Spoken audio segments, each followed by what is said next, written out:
My name is Carmen Lenore Riley Bazile, and I graduated from Delgado Junior College in 1973. I, at 16 years old, worked for a family that lived on St. Bernard Avenue, a Caucasian family, and I was the maid for them. I actually cooked and cleaned for them. It was a family that had 6 children. And one day, the owner of the home asked me to make a hamburger. And she pulled out the ground meat and she pulled out the salt and the pepper. And all I could do was go back to how my mama made hamburgers. So I found some bread and I found some eggs and I found some milk and some onion and bell pepper, and I mixed that together. And as a result, it was 8 hamburgers that we got out of that pack of ground meat. And it was 6 children to be fed and myself, which meant that there were 7 patties that we were going to consume, and there was 1 left over. And the children actually ate their hamburgers and were ready to get that last hamburger, so they were fighting over the last hamburger. Their grandmother lived in the apartment upstairs, and she heard the screaming of the children. And in hearing their screaming, she thought I was doing something to the children. And she ran downstairs and said, "Carmen, what are you doing?" And I said, huh? And so the kids called her Shug, and they said, "Shug, you've got to taste Carmen's hamburger."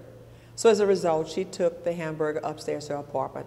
She didn't say anything else to me the rest of that day, but the next week that I came back to work, she pulled me into her apartment, and she said, "I know you don't want to be a maid the rest of your life. How about going to culinary arts school?" And my response to her was, "What is culinary arts school?" She said, "Cooking, professional cooking." So I said, "Well, I have to ask my mama," just like that.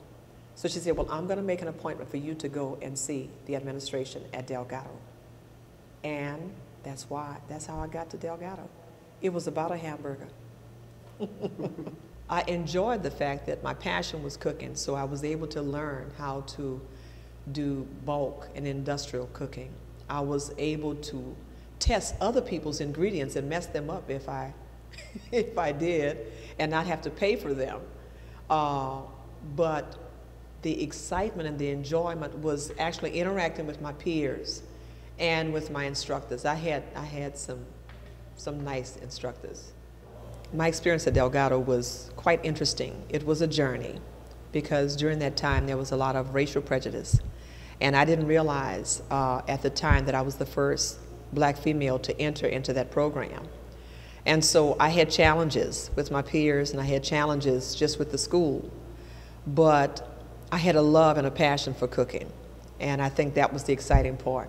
The challenge, the major challenge, was the fact that it was a female trying to break through that glass ceiling in a man's world in culinary arts. And so with that, I was tested on a daily basis. When I was at Delgado, I did not know that I was the first. I only knew that I was at Delgado. And this is the excitement about it, and this is what brings on the fact of trailblazing, is that it's better that I did not know that I was, because with the challenges and everything else, I would have tried to micromanage the challenges. But to be a first and be told after I graduated, I didn't know until after I had graduated and gone into industry that I was the first. So it was like, oh my God, the first, me, least likely to survive. So it was much excitement for that. And that's why I say the word that I can express for Delgado would be excitement, because it was after the fact that all the depth of excitement came in. You're the first black female to graduate from culinary arts at Delgado. I thank God for the experience that I had at Delgado, because it has been a highway and a roadway to where I am and who I am right now. I believe that with the challenges that I had at Delgado, with the excitement that I had at Delgado, with the interaction that I had at Delgado, it made me to be a person that would be able to persevere in any type of situation, because I was not spoon-fed. I had to learn it. And it caused me to have a deep appreciation for education and the knowledge that we learn when we are educated. And I thank God for Delgado.